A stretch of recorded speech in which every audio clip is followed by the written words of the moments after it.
ప్రేక్షకులకు నమస్కారం. శుక్లాం భరధరం విష్ణుం శశివర్ణం చతుర్భుజం ప్రసన్నవదనం ధ్యాయేత్ సర్వవిఘ్నోపశాంతయే. అగజా ఆనన పద్మార్కం గజాననమహర్నిశం అనేకదంతం భక్తానాం एकदन्तमुपास्महे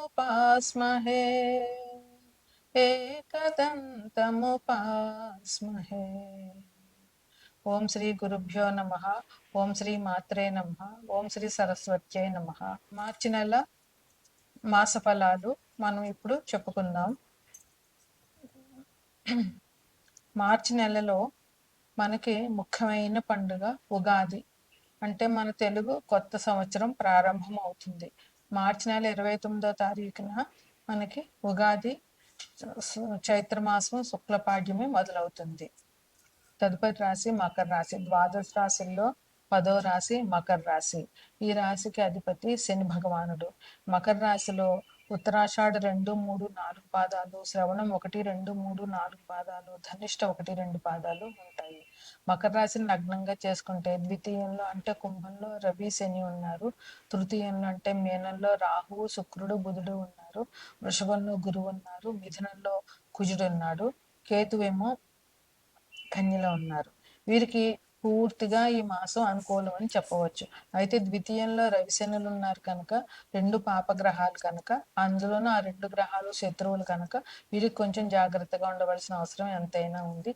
ద్వితీయం అన్నప్పుడు మాట, ఆహారం, ధనం ఇవన్నీ వస్తాయి. అందువల్ల వీరు అన్ని విషయంలో కొంచెం జాగ్రత్తగా ఉండాల్సిన అవసరం ఉంటుంది. అలాగే ఉద్యోగస్తులకి ప్రమోషన్తో కూడినటువంటి ట్రాన్స్ఫర్లు జరిగే అవకాశం చాలా ఉంది. వ్యాపారంలో లాభాలు చాలా దిబ్బడిగా లాభాలు వచ్చేస్తాయి. విద్యలో రాణించడము, ర్యాంక్స్ రావడము, శుభవార్తలు వినడము విద్యార్థులు జరుగుతాయి. అదే విదేశాలకు వెళ్ళి చదవాలనుకుంటున్న వాళ్ళకు కూడా ఆ ప్రయత్నాలు ఈ నెలలో మొదలు పెట్టడం వల్ల వీళ్ళకి మంచి జరిగే అవకాశం ఉంది. తొందరగా వీసాలు రావడము, సీట్లు రావడము జరుగుతుంది. ఇంకా వీళ్ళకి ఎట్లా ఉంటుందంటే వీళ్ళ మాటకు తిరుగులేదు. వీళ్ళదే ఆధిపత్యం అన్నంత బాగా ఈ నెల వీళ్ళకి జరుగుతుంది. ఏ పనైనా ధైర్యంతో చేయడం వల్ల ప్రతి పని వీళ్ళు హాయిగా చేయగలుగుతారు. ఆర్థికంగా కూడా వీళ్ళకి చాలా ఉంటుంది. అన్నింట్లోనూ మాదే పై చెయ్యి అన్నట్టుగా ఈ రాశి వారికి ఈ నెలలో జరుగుతుంది. ఏ రంగంలో అయినా సరే బాగుంటుంది. కుటుంబంలో కూడా సఖ్యత ఉంటుంది. అందువల్ల కుటుంబం ఇంట గెలిచి రచ్చగలం అన్నట్టు ఇంట్లో సుఖ సౌఖ్యాలు ఉంటాయి కనుక వీరు బయట కూడా ఆనందంగా ఉంటారు. కుటుంబ సౌఖ్యం ఉన్నప్పుడు మనుషులకి సగం బలం కుటుంబమే. అందువల్ల వీరు కుటుంబంలో సౌఖ్యంగా ఉండడం వల్ల ఆనందంగా ఉంటారు. వీళ్ళకి కొత్త పరిచయాలు జరగడం వల్ల విందులు వినోదాలతో కాలక్షేపం చేస్తారు. ఆ పరిచయాలు వీళ్ళని అభివృద్ధిలోకి తీసుకెళ్తాయి. ఆ పరిచయాల వల్ల వీళ్ళు సంఘంలో పేరు ప్రతిష్టలు గణించుకోగలుగుతారు. వాళ్ళు కూడా వీళ్ళ వల్ల సహాయ సహకారాలు పొందగలుగుతారు. వీళ్ళకి శుభమూలకమైన ఖర్చులు జరుగుతాయి. అంటే శుభమూలకమైన ఖర్చులు అంటే వివాహాలు లేదా శుభకార్యాలు, దైవ కార్యాలకి డబ్బులు డొనేషన్ చేయడము, లేదా తీర్థయాత్రలు, పుణ్యక్షేత్రాల సందర్శనము, లేదా ఏదైనా దేవాలయాలకు డొనేషన్ ఇవ్వడము, ఏదైనా అన్నదానం చేయడము, లేదంటే వృద్ధాశ్రమాల్లో పళ్ళు పాలు అట్లాంటివి పంచిపెట్టడం, లేదా వృద్ధులకు సేవ చేయడము, ఇట్లాంటి వాటి వల్ల ధనం ఖర్చు అవడం అనే శుభకార్య మూలక ఖర్చు అనుకోవచ్చు. ఇలాంటి వల్ల వీళ్ళకి చాలా మంచి జరుగుతుంది. దానివల్ల వీళ్ళకి సంఘంలో పేరు ప్రతిష్టలు వస్తాయి. వీళ్ళకి మానసికమైన సంతృప్తి దొరుకుతుంది.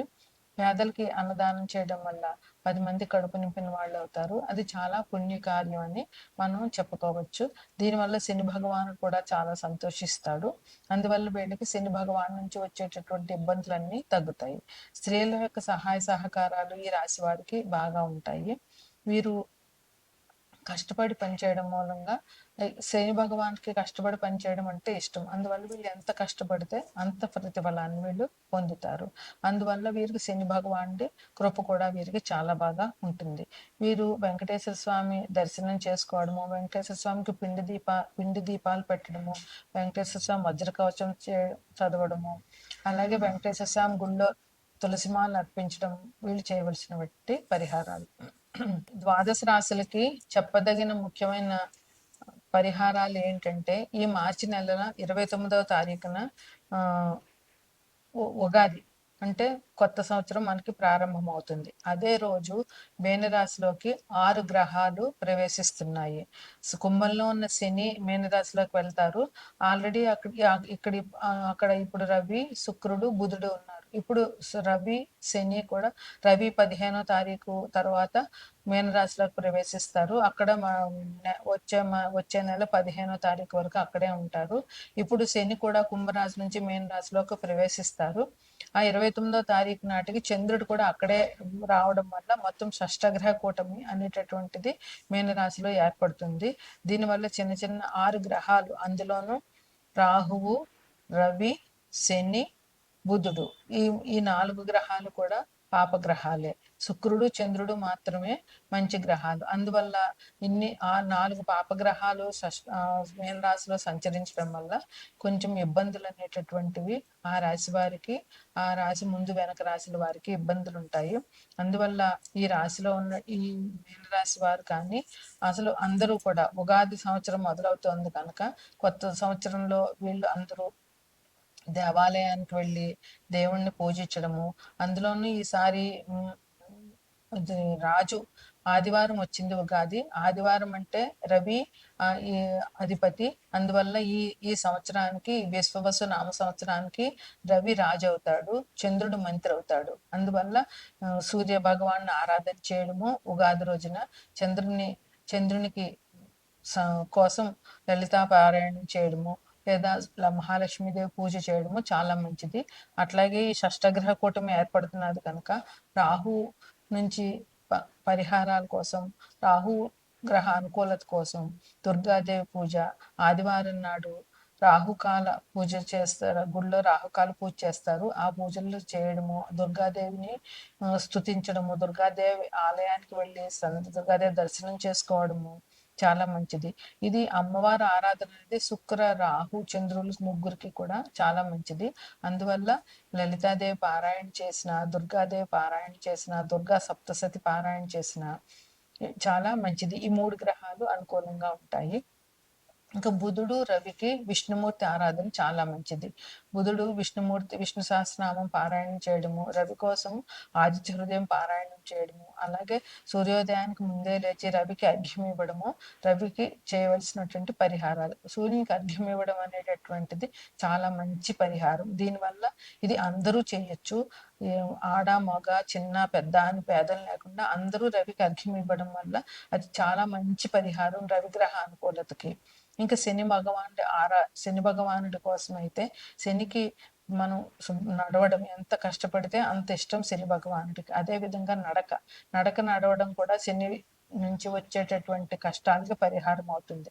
అందువల్ల నడవడము, పెద్దవాళ్ళని గౌరవించడము, ఇంట్లో తల్లిదండ్రులను పూజించడము, వృద్ధులకి ఏదైనా సేవ చేయడము, అలాగే ఇంట్లో బాత్రూమ్లు క్లీన్గా ఉంచుకోవడము, శివారాధన, శివుడికి అభిషేకం చేయడము, శివుని గుడి దర్శనం చేసుకోవడము, ఆంజనేయ స్వామికి హనుమాన్ చాలీసా పారాయణ చేయడము, హనుమాన్ గుడిలో ప్రదక్షిణాలు చేయడము శనికి పరిహారాలుగా చెప్పవచ్చు. అందువల్ల ఇటువంటి ఈ గ్రహాల వల్ల వచ్చేటటువంటి అననుకూలతను తప్పించుకోవడానికి దైవారాధన ఒక్కటే మనకి శరణ్యము. అందుకని అందరూ నేను చెప్పిన పరిహారాలు చేసి అభివృద్ధిలోకి వచ్చి ఈ కొత్త సంవత్సరాన్ని ఆనందంగా గడపాలని కోరుకుంటున్నాను. ప్రేక్షకులందరికీ కూడా విశ్వవసు నామ సంవత్సర శుభాకాంక్షలు. నమస్కారం.